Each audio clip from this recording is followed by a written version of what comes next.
The right to protest does not include the right to vandalize buildings, break windows, or hurt people.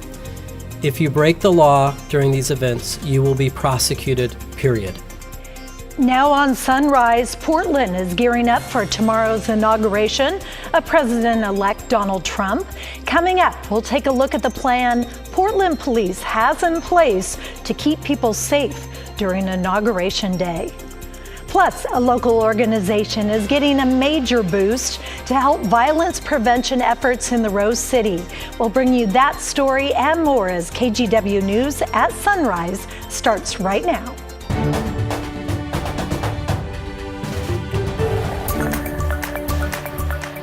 Good morning, and thanks for getting up with us on this Sunday at 6 a.m. I'm Libby Dowsa alongside Daisy Caballero. Good morning. We had beautiful sun yesterday. Amazing, right? It felt like summer if you kept your windows up. Just like I promised, I told you all, it's going to be a little cloudy to start, but a lot of sunshine. And I have some good news.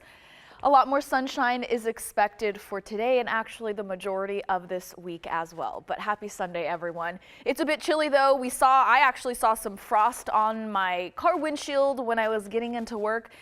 It is 28 degrees, so of course it kind of makes sense. We're about 8 degrees cooler this morning than where we were at this time yesterday. Check out the rest of our current temperatures. 25, a little bit cooler for Beaverton, for Hillsborough, 24 for King City, 27 for Boring.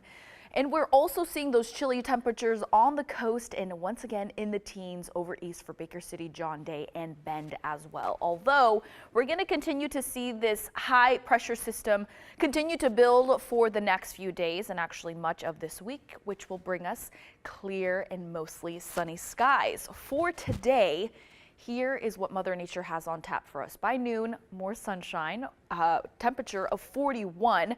We'll warm up a little bit between noon and 5, and then by 5 o'clock, we'll continue to see clear skies and 40 degrees.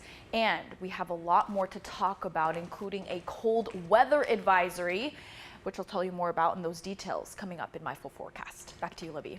Thank you, Daisy. In local headlines this morning, one person is dead. Multiple families have been displaced after an apartment building in Aloha caught fire. John Adams brings us the details. Firefighters from Tualatin Valley Fire and Rescue arrived at an apartment complex on Southwest Maple Oak Lane in Aloha just before 2:30 on Saturday afternoon, after receiving a call that a 3-story apartment building had caught fire. There was heavy fire in one of the bottom floor units.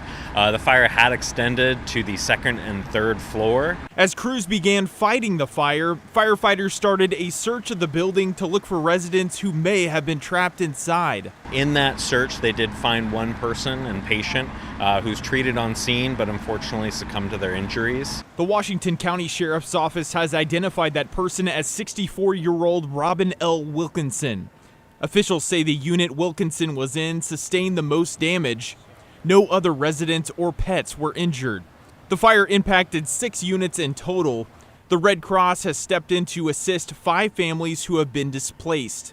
Tualatin Valley Fire and Rescue and the Washington County Sheriff's Office are conducting a joint investigation to try and determine how the fire started. We have a fire investigator that's working right now to get interviews of witnesses that were here.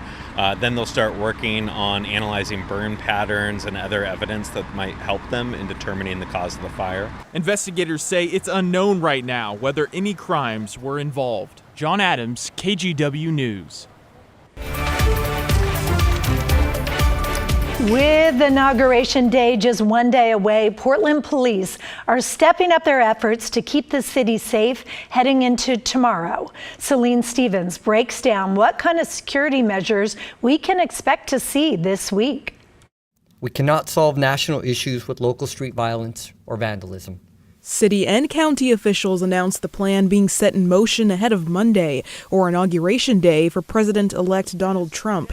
Portland Police Chief Bob Day citing Portland's chaotic history during past inauguration days as a reason for the extra preparation. We cannot not believe our experience And those experiences and those beliefs are real. I don't want to dismiss those, but I'm committed as the chief of police to create space for us to be able to explore our humanity in a different way. This plan was set into motion back during the November election, which included increasing staffing and higher police visibility on city streets, collaborating with Oregon State Police and federal partners like the FBI if needed. Passion does not overrule our responsibility to our neighbors. If we see actions intended to hurt people or harm our community, our law enforcement partners will be forced to intervene. During Trump's initial inauguration in 2017, thousands flooded Portland streets, with a few facing repercussions. But new District Attorney Nathan Vasquez says expect consequences for certain actions. The right to protest does not include the right to vandalize buildings, break windows, or hurt people. If you break the law during these events, you will be prosecuted, period. He and police also noted after the November election, however, the city remained mostly peaceful. Chief Day credits that and the progress they've made in recent years to the unity and collaboration they now have with their partners, as well as Unified Command, one of the city's latest methods for promoting public safety. I'm confident as we enter into the weekend that we have a good plan in place, staffing, resources, support of the folks behind me and others, and look forward to seeing Portlanders once again show up in a way that demonstrates, as the mayor said so well, our values, our character, our strength. Celine Stevens, KGW News. Special coverage of President-elect Trump's inauguration begins tomorrow morning at 4:30 right here on KGW. You can also stream our coverage anytime on KGW+. Then NBC will take over the broadcast tomorrow morning after sunrise at 7 o'clock. Violence prevention efforts in the Rose City are getting a big boost thanks to a $2 million federal grant. As Devin Haskins found out, that money is going to a longtime community safety organization. The Portland Opportunities Industrialization Center has been part of the Portland community since the 1960s. Today's celebration is about more than just a new office.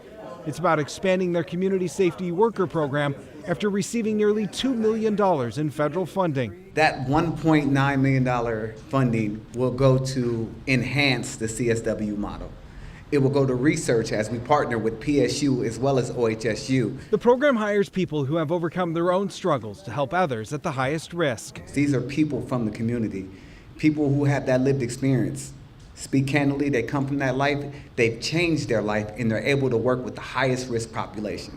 In the past 4 years, Portland has faced record high gun violence, but police say 2024 saw a major decline, with shootings dropping to pre-pandemic levels. But like we always say, we're encouraged by the numbers, but there's still a lot of work to do.